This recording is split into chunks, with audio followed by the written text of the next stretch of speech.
Kingdom Come Deliverance is a story-driven open-world RPG that immerses you in an epic adventure in the Holy Roman Empire. But is it any good? But most importantly, is it worth it?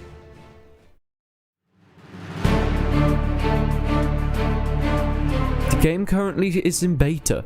Fortunately enough, I have actually been given the chance to play it. In the past, I've made multiple videos on this game, but never an in-depth review about my thoughts on it and whether it's worth buying into. Like I just said, it is in the early beta version of the game. So many of these things may change in the future, but this video is focused on people wondering if they should buy into the early versions of this game.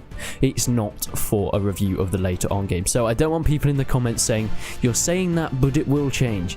No, this is a review on the game as it is now. Is it worth buying it right now? Let's start with the open world. This is probably one of the biggest selling points for the game in my opinion, having such an open world but still in a single player type game. The open world is immersive, it's absolutely gigantic with 16 by 16 squared with different things with the cities, and you have open plains and fields, you have farms, small villages, and of course rolling hills and some wide open forests.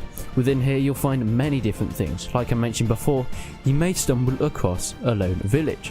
In here you'll find different people to interact with, but we'll get onto that later on. You might also discover in the woods that you're ambushed by some bandits or some outlaws that want to take your money and take your life from you. So you have to be very careful when patrolling this world. It may not be a simple go from one destination to the other. There may be some obstacles in the way that you have to deal with in the future. So, like I said, interacting with characters, how does this work? Well, fortunately, Kingdom Come Deliverance and Warhorse Studios made this one of the biggest things that you can do in the game. It's all about the interaction with the world and its characters. Going to villages, talking to people, getting quests from them, doing things to improve your relations and improve your skills later on in the game. Also gaining loot, going and finding things not only around the world but also on things like dead bodies. But you must beware.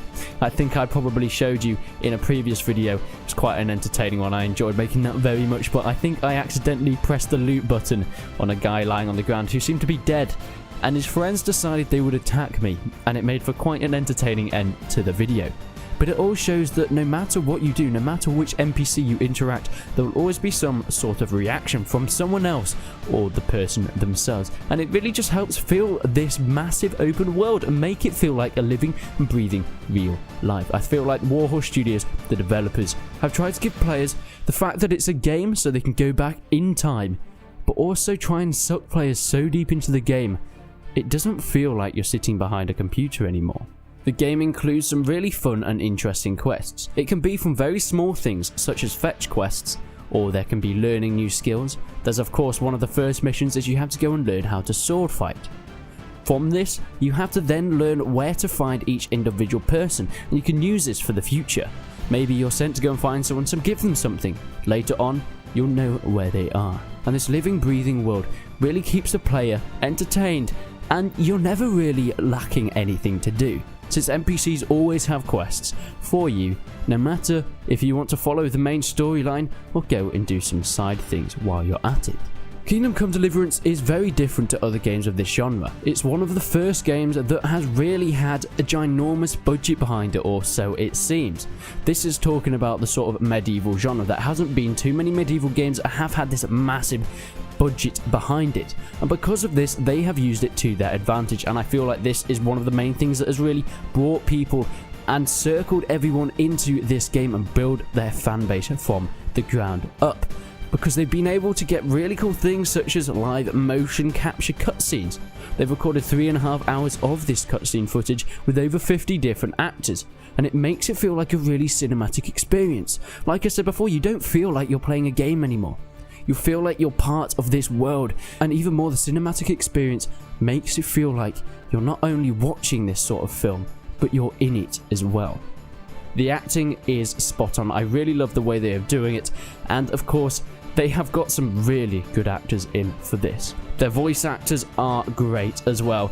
There are a couple of very well-known voice actors, and the one that I'm most happy about is Brian Blessed, and I'm pretty sure any British citizen knows who Brian Blessed is and pretty much loves him in most of the roles he plays. He's a massive bumbling character, he loves to shout, and he fits perfectly within the game from some of the trailers and things we have seen. But not just talking about these famous voice actors.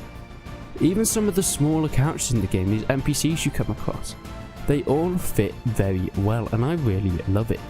The main character does have this sort of Ramsay Bolton-esque look to his face, but in all, the texturing is very nice around the characters and of course the scenery alike. We're going to get onto optimization and how that is at the moment later on in the video though. I just want to point out that at the moment, yes, this is a PC game buying into the beta. Of course the full game is not out, and I don't think it's going to be out for quite some time. But when it is, there will be a point where you can buy this on console. I watched a couple of videos before making this video where the developers were talking about how they wanted to get it onto console, and that is a good and bad thing for many people. In my opinion, there are only really positives that can come out of it. It's bringing in a bigger audience, a wider audience, with not only the PC players but the console players alike. This is a great business decision as it doesn't limit the audience that they get in.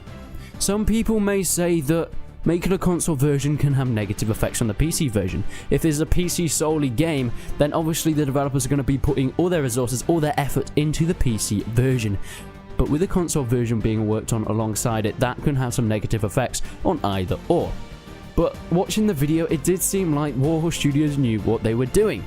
They were making sure that this would not affect the PC version of the game, even though they're creating the console version alongside it. And I'm very happy to hear that. But yes, do not fret console players, this game will be coming at some point on console. We don't know how long or how recent this is going to be, but it will be there at some point. But what about your choices within the game? How does the gameplay really work properly? So within the game, there are these massively story-defining moments where the player's morals are frequently called into question and they decide where the narrative will go next. You have these choices that not only expand on the story, but they can change the path of the story. But where does it fall back? No game is perfect, and Kingdom Come Deliverance has its fair share of issues, and this being somewhat an honest review because of course I don't want to mislead people. If you want to buy this game, that is great, but at the end of this video it is your choice, and I'll give you the good sides and the sides where it is lacking. So like I said, this is the early beta, but I must bring up these issues.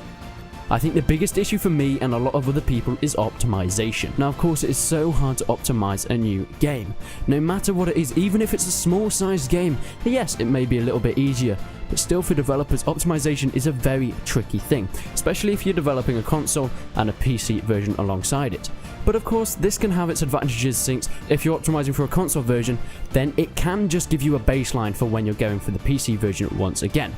But optimization is a massive issue in this game. I feel like it's not unplayable, but it's definitely not the best experience I could have with the hardware I have. Now, I don't have an amazing computer, I'm going to admit that. I have an i5 4690K, which is a very good i5, but it is quite a few years old now. And I have a GTX 960, which is a sort of mid-range graphics card from a couple of years ago. So yes, I do need an upgrade, but it's a pretty good mid-range computer, I'd say. And that means I won't be able to play it at high settings with high FPS, but at least let me play it at low settings with high FPS. The issues I found that no matter what settings I put it at, the change in FPS is just so small, it doesn't make a big enough difference to be worth it. And this has really put me off the game at points.